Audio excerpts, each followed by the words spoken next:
c'est reparti pour un nouveau tour, ou plutôt pour une nouvelle aventure des femmes en Côte d'Opale.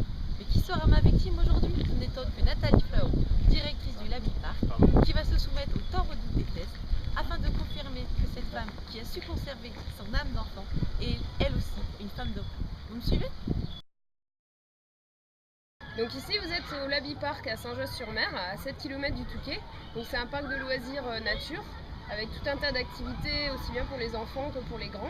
Donc par exemple du karting à pédales, une structure en hauteur avec 2 parcours en hauteur à 2 mètres du sol, un trampoline géant, des waterballs, un parcours du combattant et 2 activités principales également donc sur le thème du parc.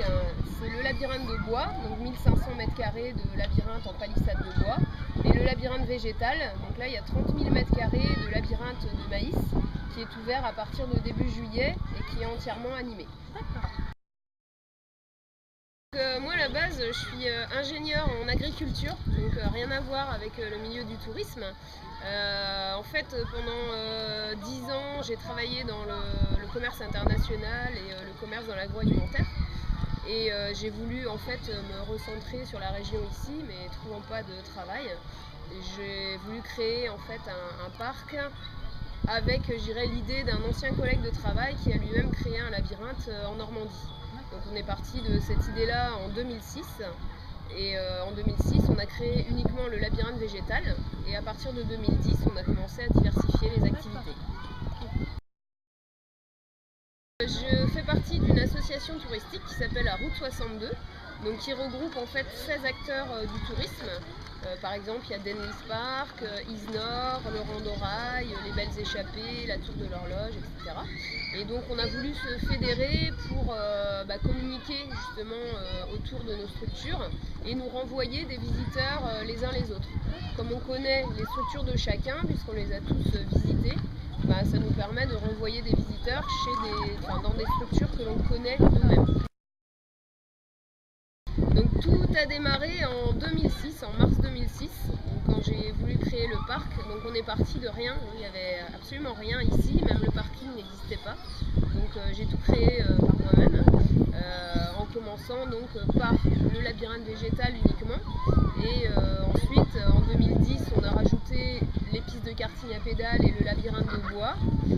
En 2011 on a rajouté une structure en hauteur, en 2012 le parcours du combattant, et depuis on rajoute tout un tas d'activités. Donc cette année on a rajouté les waterballs, les structures gonflables et un trampoline géant adossé à un nouveau parcours en hauteur. L'esprit du parc, c'est d'offrir en fait des activités aussi bien aux enfants qu'aux adultes, donc de faire une activité familiale dans laquelle les parents peuvent s'amuser avec leurs enfants.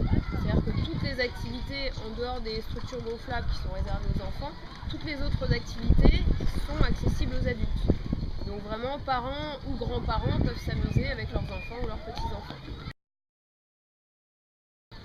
Alors j'ai une anecdote par rapport justement à la position des femmes dans une entreprise, parce que moi j'ai tout créé par moi-même et je dirais que je suis toute seule dans l'entreprise, j'ai des salariés mais des saisonniers. Et les visiteurs en fait ont du mal à concevoir que ce soit une femme qui soit la patronne ici. Et donc on a souvent des gens qui nous disent « vous féliciterez le patron, c'est très bien comme parc, etc. » Et quand les salariés disent « bah oui, c'est une patronne, c'est la dame qui est là-bas ». Oh mais non, elle est trop jeune, puis en plus c'est une femme quoi, donc ça peut pas être le patron d'un parc comme ça. Donc voilà, ça me fait toujours sourire et rire, et donc je me dis on a encore du travail à faire concernant justement l'état d'esprit des gens, que les femmes peuvent aussi entreprendre et réussir dans leurs entreprises. Tout à fait d'accord. Voilà. Alors des projets, j'en ai plein la tête. Donc oui, effectivement, on a toujours des projets de diversifier les activités, de proposer des nouvelles activités aux enfants et aux adultes, tout en restant toujours dans l'esprit d'une activité qui soit accessible aussi bien aux grands qu'aux petits. Donc ça, des projets, on en a toujours plein. Le souci que l'on a dans notre métier, on va dire, c'est qu'on dépend énormément du temps. Donc on ne peut jamais dire à l'avance si une saison sera bonne ou mauvaise. Et tant qu'on n'a pas fini la saison, on ne peut pas se projeter en disant je vais investir dans telle ou telle activité. Donc forcément, c'est vrai qu'on fait toujours nos projets, enfin les projets on les a, mais on les finalise, on va dire, toujours à la fin de la saison, c'est-à-dire fin août. Parce que même arrivé mi-août, nous les 15 derniers jours, c'est le plus qu'on va dire qui va nous permettre d'investir. Et si ces 15 derniers jours-là sont mauvais, on ne peut pas investir. Donc, oui, effectivement, moi je suis toujours en plein bouillonnement d'activités nouvelles à faire, donc il n'y a pas de souci, j'ai plein de projets. La persévérance déjà, puisque quand j'ai créé les 3 premières années, ça a été très très difficile. On a déjà eu des météos qui n'étaient pas favorables, donc on a eu 3 ans négatifs, on va dire. Il n'y a que la 4e année où on a réussi à sortir la tête de l'eau. Oui, il faut savoir persévérer, il faut savoir être à l'écoute du personnel aussi, pour que on fasse équipe ensemble, qu'on ne soit pas les uns contre les autres. Ça c'est très important pour que justement le parc tourne correctement. C'est-à-dire que chacun ici est responsable de tout, on va dire. C'est-à-dire qu'il n'y a pas quelqu'un qui se dit moi je fais pas telle chose parce que c'est à l'autre de le faire, mais l'autre il a pas le temps, tant pis pour lui. Non, on essaye de tous marcher en équipe, en cohérence. Et ça c'est très important pour également la dynamique dans le parc. Et les visiteurs à chaque fois nous font la réflexion justement que le personnel est très sympa et que tout le monde est dynamique dans le parc. Et je pense que quand on a une image comme ça, on la retransmet à ses employés et ça se ressent après au niveau du parc. Voilà. Merci. Eh bien, je n'ai plus qu'une chose à dire, c'est merci.